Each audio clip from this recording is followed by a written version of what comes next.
Abbasi. And I'm Shamas. Since last year, we have tried hard to catch a glimpse of Aurora, unsuccessfully of course. So, we vowed to learn more about Aurora, how they are formed, what are the mysteries behind it, what makes them beautiful, and whether this beauty is dangerous for us or not. We increasingly depend on electronics in our daily lives. Without our cell phones, computers, smart devices around us, life is pretty hard to imagine. It is thus important to find out what Aurora is, when does it happen, and how does it impact us. For this project, we used qualitative research methodology. Our research question was exploratory in nature.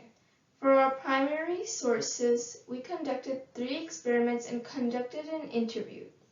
For secondary sources, we consulted research papers and data from established organizations like NOAA, powered by NASA and ESA, European Space Agency. So, our research question 1. What is Aurora? In simple terms, Aurora is the biggest, natural, free, most majestic light show on Earth. The lights are seen above the southern hemisphere called Aurora Australis and in the northern hemisphere called Aurora Borealis. Aurora is happening most probably since the beginning of Earth. Many civilizations have witnessed it, and we documented some legends around it. In the north, there were Cree Indians, Algonquins, Inuit, and Makah Indians who had different views about Aurora. For example, Algonquins believed it was a light from a fire built by Nanabocho, their creator. In the south, Maori of New Zealand, Gunai, and Dairi of Australia had similar views. They saw it as someone being punished, or as bloodshed by warriors. Up until the enlightenment of the 18th century, the aurora were often viewed with fear or reverence. However, after that, scientific discoveries changed our understandings of aurora. Starting with William Gilbert in 1600 AD proposed that Earth was a giant magnet. After that, we created our first telescope, and shortly after that, Galileo discovered sunspots and moon craters. About 90 years ago, in 1931, we understood how aurora is created, still a theory at that time, thanks to Sidney Chapman and his student Mackenzie. A few years after that, NASA was created, and since then, we have sent satellites and probes into space. Voyager 2, Discover, Parker, SOHO were sent to study Sun inside out. Discover went the farthest from Earth, almost 1 million miles away, as far as Sun. And finally, Parker, which is the fastest probe ever built by humans. It moved at 9 kilometers per second. It is destined to touch the Sun's surface. Pretty cool, eh? Or shall I say more? Due to all the scientific discoveries, we now understand our space better than before. We know that Sun is about 148.42 million kilometers away from Earth. Earth, along with other planets, have an invisible magnetic field called magnetosphere. We also know that Earth's atmosphere consists of 78% nitrogen and 21% oxygen, leaving 1% for carbon dioxide, neon, and hydrogen. Sun ejects coronal mass ejections consisting of plasma, fast-moving electrons that move towards Earth and other planets. Coronal mass ejection, or CME, moves at a speed of 600 kilometers per second to 3,000 kilometers per second. So it takes CMEs from Sun anywhere between 13.6 to about 68 hours to reach Earth. Now, here's our beautiful Earth and its magnetosphere and its north and south poles. As we know, Earth has 78% nitrogen and 21% oxygen in its atmosphere. So, when the CME containing the particles reach Earth's magnetosphere, the solar wind funnels around the long tail of the magnetosphere. It causes magnetic reconnection, and these particles move fast towards Earth's poles. When particles reach about 200 kilometers from Earth, they collide and excite oxygen to make red color. Then they keep getting attracted toward the poles, and if they interact with oxygen, they produce green and yellowish tint. And with nitrogen there, they produce bluish tint. As the particles keep getting closer to Earth and reach within 100 kilometers from Earth, they interact with nitrogen, which produces crimson tints. Here's an actual view of aurora from space. Photo credits, NASA. We can see oxygen at various heights producing red or green color. We can also see nitrogen at various heights producing blue or crimson color. For our second research question on when aurora happens and when can we see it, we need to understand 4 key variables. First is solar wind speed. How fast are the particles moving?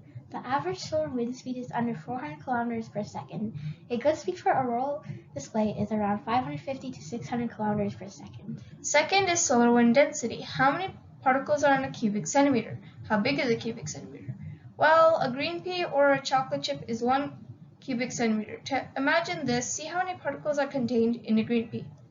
Thirdly, solar wind BT measures the total interplanetary magnetic field, IMF. It is measured in nanotesla. It tells us how strong the magnetic field is. By the way, do you know who is Tesla? Hint, it's not the car.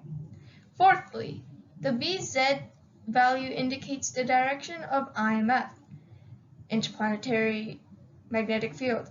Although an aurora can happen with a positive BZ, a negative BZ helps the solar wind grab the Earth's magnetic field, which can more easily lead to an aurora. So negative BZ is good. How do we know these stats work? Well, we went to spaceweatherlive.com. We gathered data for BT, BZ, density, and speed for 2021. Then we searched news articles on when aurora was sighted. Finally, we were able to extract some data for those days when aurora happened. You can see the strongest geomagnetic storm was in November 2021. I wonder if that's why I lost access to YouTube that day. Then, we needed to understand how electromagnetism works. Here, you can see the north of the compass is continuously attracted to electromagnetic north. Also, the iron fillings get attracted to the electromagnet, and as soon as we turn off the electricity, the fillings fall down.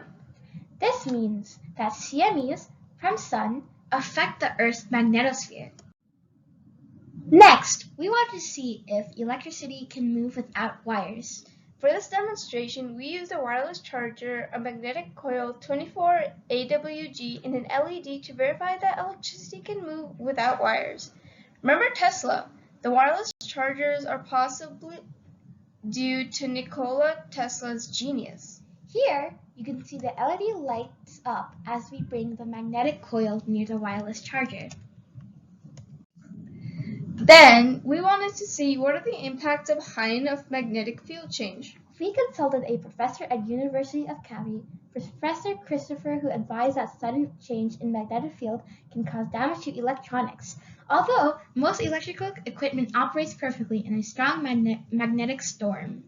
To check this concept, we performed this experiment on a pedometer. We used a high voltage transformer converting 6 volts to 400,000 volts and used a coil to produce a magnetic field. The pedometer circuit was not fried, but it did create disturbance enough to reset it. Finally, our conclusion. Aurora is a beautiful display of lights caused by fast-moving CME containing electrons and exciting gases at varying heights. Aurora can be tracked through 4 primary variables, and data for these variables come from satellites and probes in outer space. For most part, it cannot affect our electronics. Yet, if the geomagnetic storm is strong enough, it can knock down our electrical grids. It also impacts navigation and has recently caused massive losses for SpaceX. That company that will take us to Mars. Further research should happen on studies of aurora and its impact on Earth's magnetosphere, human psychology, plants, animals, and etc. We want to thank you for watching this. Special thanks to our teachers, project supervisors, and Professor Christopher Cully for his time. Don't forget to go to spaceweatherlive.com and check out the section on live auroral activity. We are going there too. Before you go, we have an important disclaimer.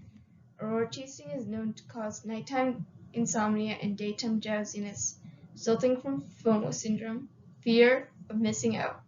We are not responsible for any loss of employment or you missing out school because of lack of sleep and aurora chasing addiction.